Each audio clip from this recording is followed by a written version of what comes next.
ipakulong nyo po ako, kahit patayin nyo pa ako. Kaya nga sabi ko sa inyo, yung sinasabi nyo kay Hector Grijaldo na matapang ka lang sa Senado, ako hamunin nyo, mag-draw tayo! Na hinahamon ko kayo. Papatawag ako ng Kongreso. Kaya eto naman, malugot kong tinatanggap at ikinararangal. Kaya nga mayat pa yan, tumitingin ako ng email ko, no? Kung pumasok na yung sinasabing patawag. Ngayon, kapag hindi ako nakatanggap ng patawag ngayong gabi, bukas na bukas, magpapadala ako ng email doon sa Secretariat ng Public Order para ipaalam sa kanila na ako ay willing and able na humarap. To shed light, at doon sa mga issues na mukhang hindi sila makamukon. Lalo na patungkol doon sa mga sinasabi nitong mga kongresista na ito raw Quadcom sinisira ng mga vlogger. Kaya, at yung ibang mga miyembro ng Quadcom nagiging subject ng atake ng mga vlogger. Kaya ako mismo talagang nakikiusap din ako sa kanila, ipatawag nyo ko. Ang aking email ay agentjojo2009@gmail.com. Pwede nyo po akong padalan ng invitation. At ako po ay haharap sa inyo kahit ipakulong nyo pa ako. Yan, haharap po ako sa inyo. Sapagkat ang isang tao na naninindigan para sa katotohanan, para sa bansa, ay hindi po takot humarap kahit kanino. Naranasan ko na pong ialay ang sarili kong buhay. Naranasan ko na po yan. Wala na po akong gagawin sa buhay, kundi para sa bayan. Yun po yun. Kaya ako po nakikiusap sa inyo kung kayo man po ay balintulot sa pag-i-issue ng imbitasyon, wag po kayong mag-aalala sapagkat hindi po mauulit yung yung issue na nangyari sa Senado. Wag lamang po ninyo akong sasalaulain sapagkat ako ay tao rin katulad ninyo at mayroong pagkakataon na salaulain din kayo. Yung po yun. Wag po tayong magtago sa kataga na ako ay halal ng bayan. Wag po. Sapagkat ako personal na opinion, yung inyong pagkakahalal, pinayaran nyo lang yan. Kaya wag nyo kung sa akin yan.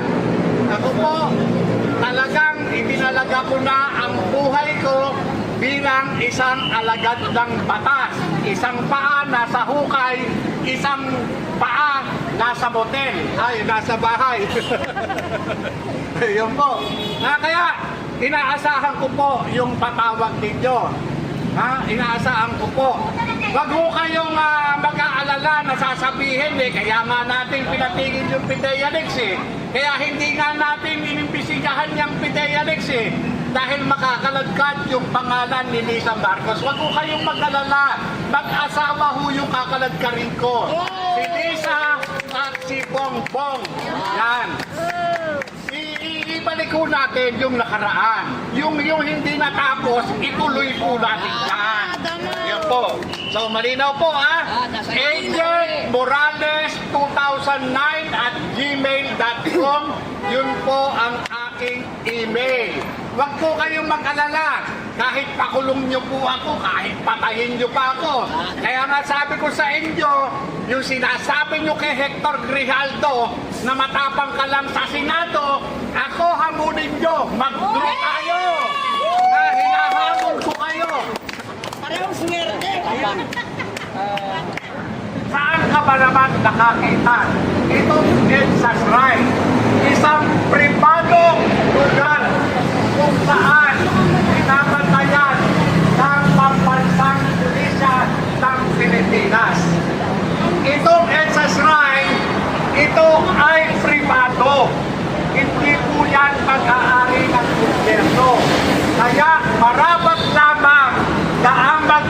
dito ay mga private security guards.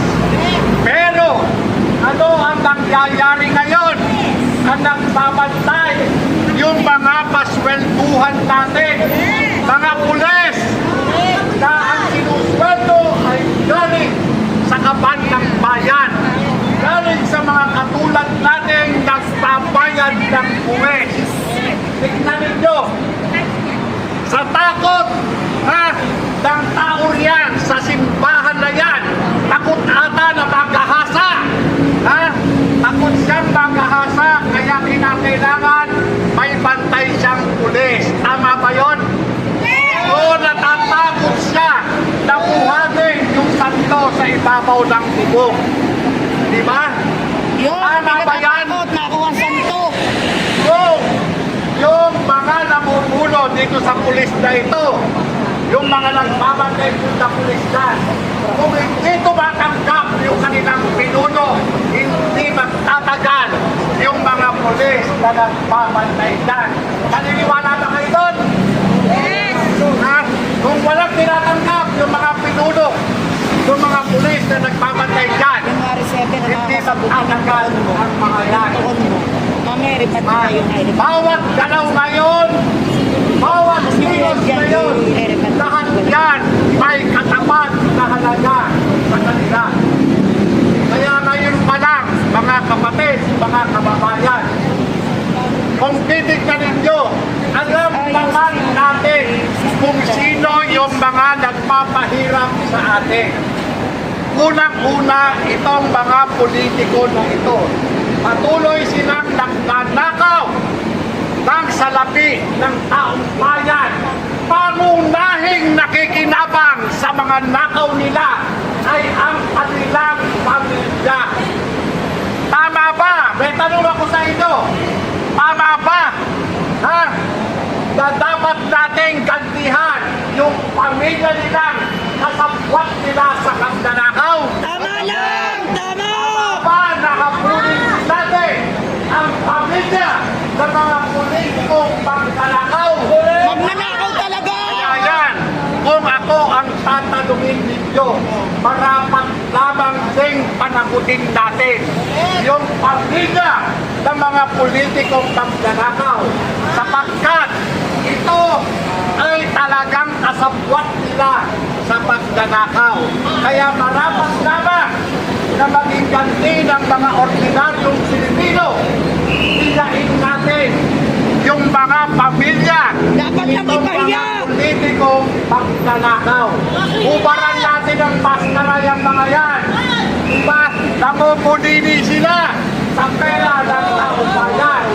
Kung sila ayaw Para natin sila ng maskara nila. sila ang pamilya ng mga kasalukuyang politiko, sila mismo ang magbabawal yan. Sasabihin nila, tatay, huwag kang nagnakaw. Pero dahil nga gusto nila yung ginagawa ng kanilang mahal sa buhay na politiko, ay sila pa mismo ang unang kumukonsinti sa mga ito.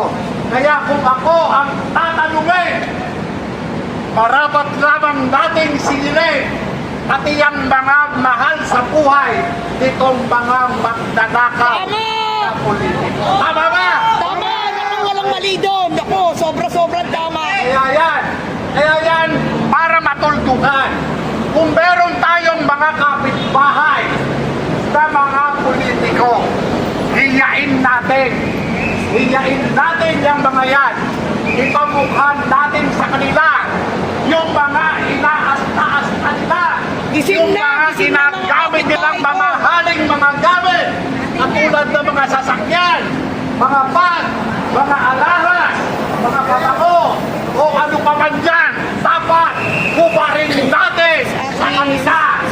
Alantarin natin sa kansada. Tama, hubarin! Palakarin sa kalsada, upot-upot! Galit ng taong bayan. Tama! Galit na ako!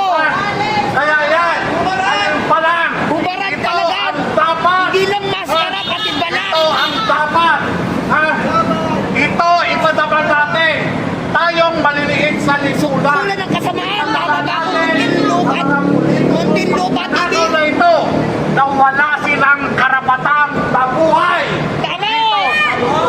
Lang